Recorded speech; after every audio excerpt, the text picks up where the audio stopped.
to Tony the Technician's channel, and today on Tech Tip Tuesday we're going to be going over drive belts and inspecting them.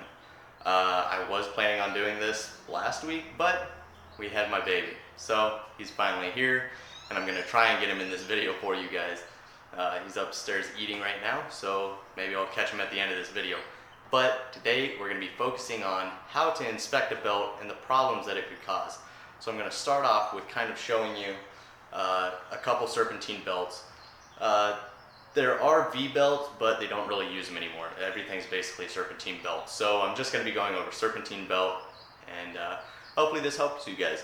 But I'm going to start out with the signs of wear and things that can happen to a belt, and then we'll go into what happens if your belt is failing.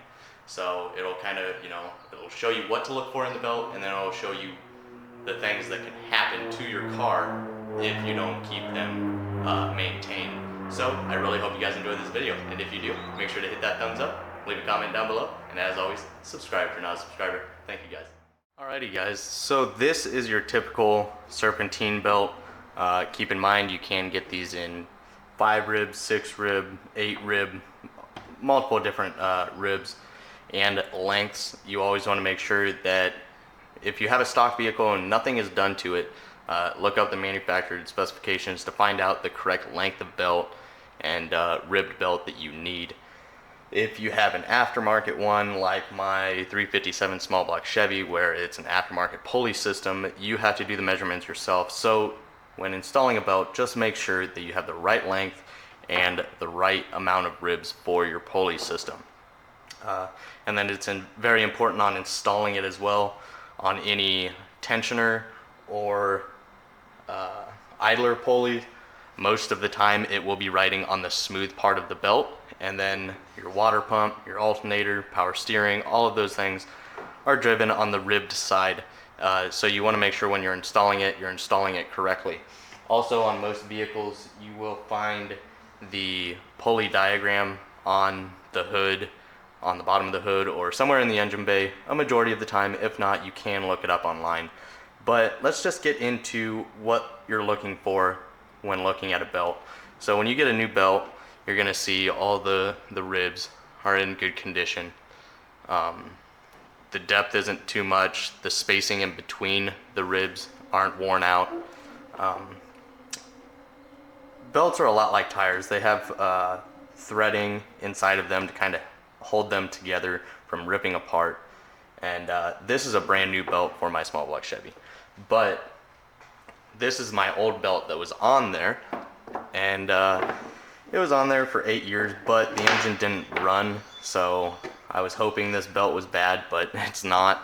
It's actually still in pretty damn good condition. As you can tell, it's still got the markings on it and everything, so it's not really worn out. But when looking at your belt, you want to check for a few things.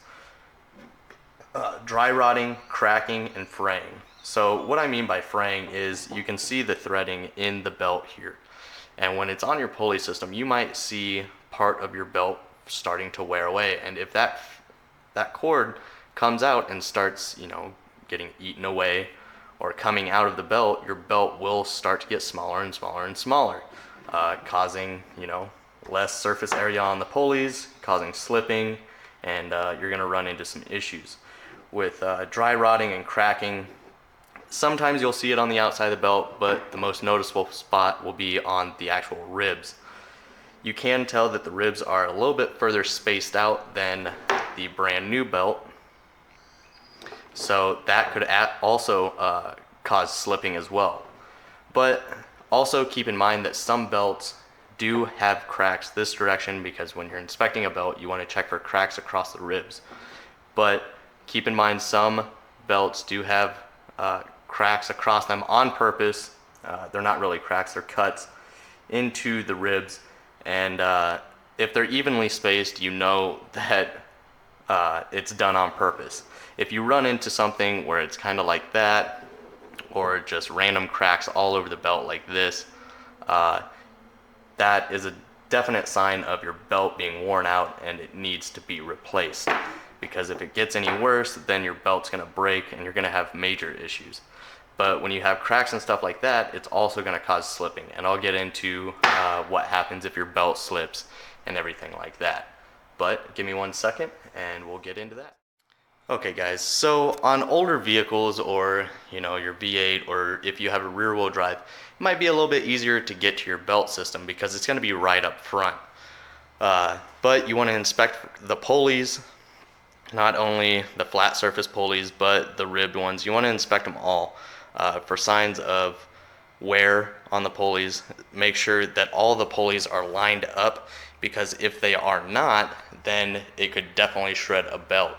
Also, another thing you want to make sure is none of your pulleys wobble back and forth, because that can also cause a really big issue.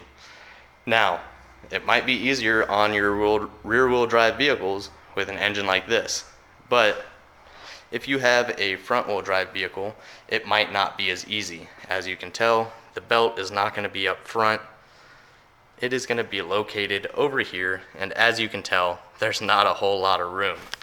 So it might be a little bit harder to check your belt, but it is possible. As you can see, there's the alternator, and let me see if I can get kind of a better lighting on it. That's the belt right there. But it's in a tight spot. But you do want to get down there with the engine off and check the tension of it. You should be able to push on it, and it shouldn't move a whole lot. There should be very little play in your belt. So that's something to keep in mind, because if it's not, you need to start looking at whether your belt is stretched, but more commonly, it's probably your tensioner. So that is something you definitely want to look at. So, like I was saying, the tensioner is a very, I would say, pretty common problem when it comes to your drive belt. Basically, your belt rides on this tensioner, and this is what keeps your belt system tight. Keeps it nice and tight, so you get good contact with all your alternator, power steering, AC, water pump, all of that. So if you look at it, a majority of the time, you will see markings on it. And when your belt is installed on the vehicle, it should be lined up. This center mark should be lined up with this mark on this side. And if it's not, then you know that you might have a problem with the tensioner, or you might have the wrong size belt. Inside of here is a spring that keeps tension on the belt, and then this is just a pulley with bearings on the inside that the belt rides on. So that is a very common spot to look at if you're having problems with tension on your belt, because if you don't have the proper tension, then you're going to get slippage, and that's where you're going to run into these problems. Okay, so I did kind of show you where the pulley would be at on a rear wheel drive vehicle and a front wheel drive vehicle.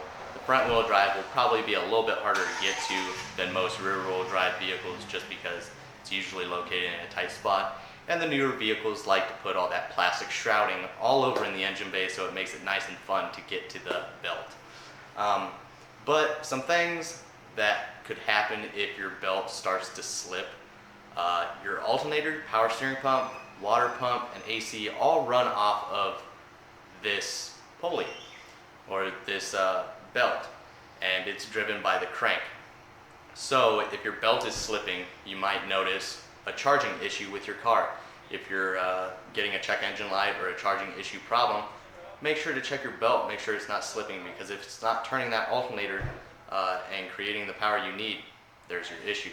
Also with your AC, if it's not operating at the optimum capacity, then that could be your issue. Or with your water pump, obviously your engine could overheat, crack a head, crack a block. There you have major issues.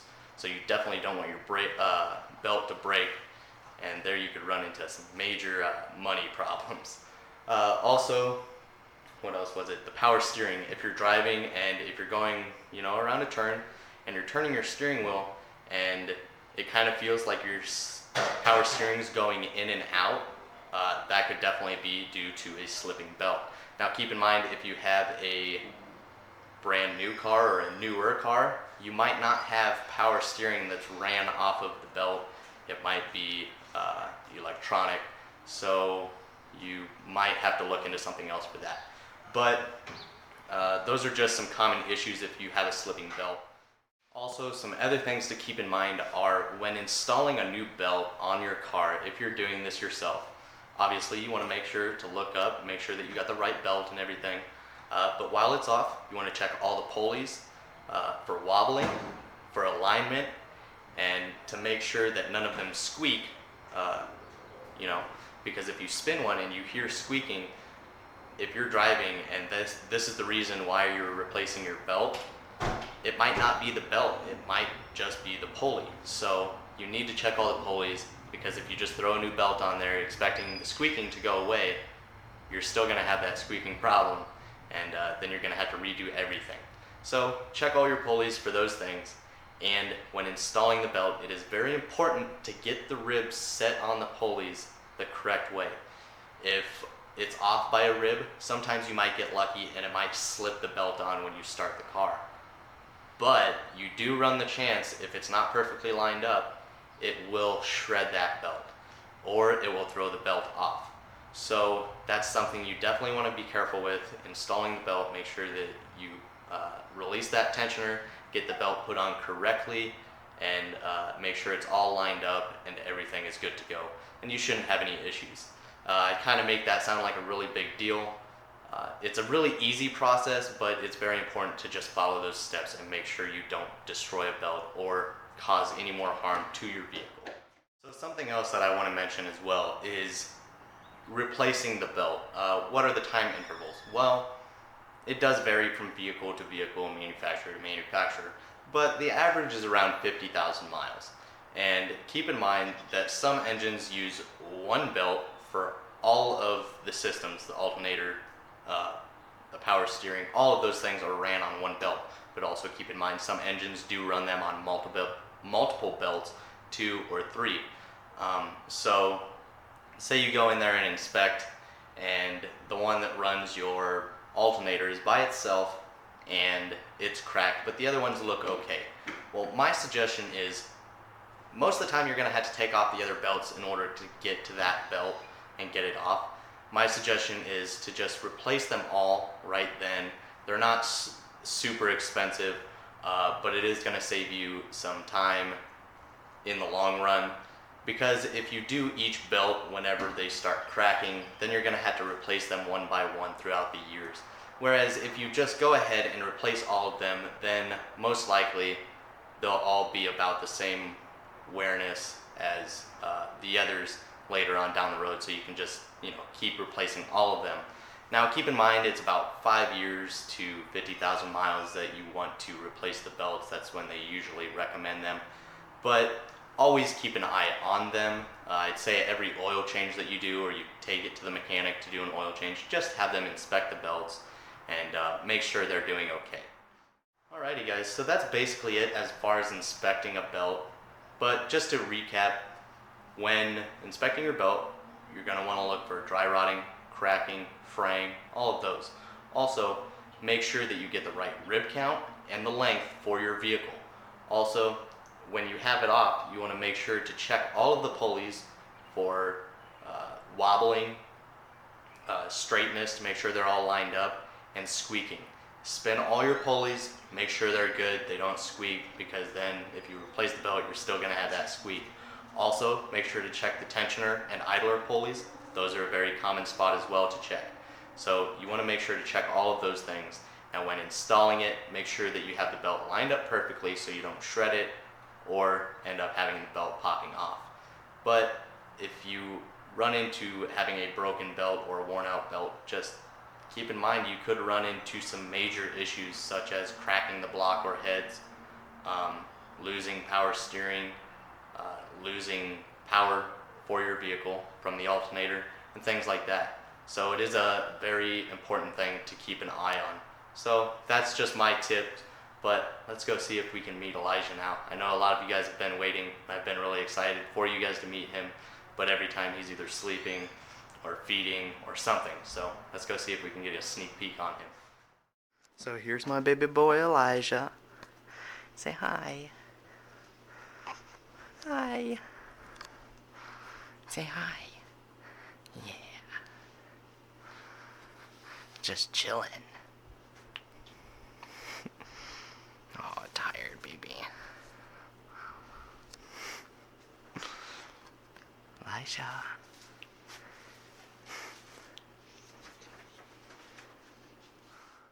Okay guys, so that's my video on inspecting a drive belt, and you guys finally got to meet my son Elijah.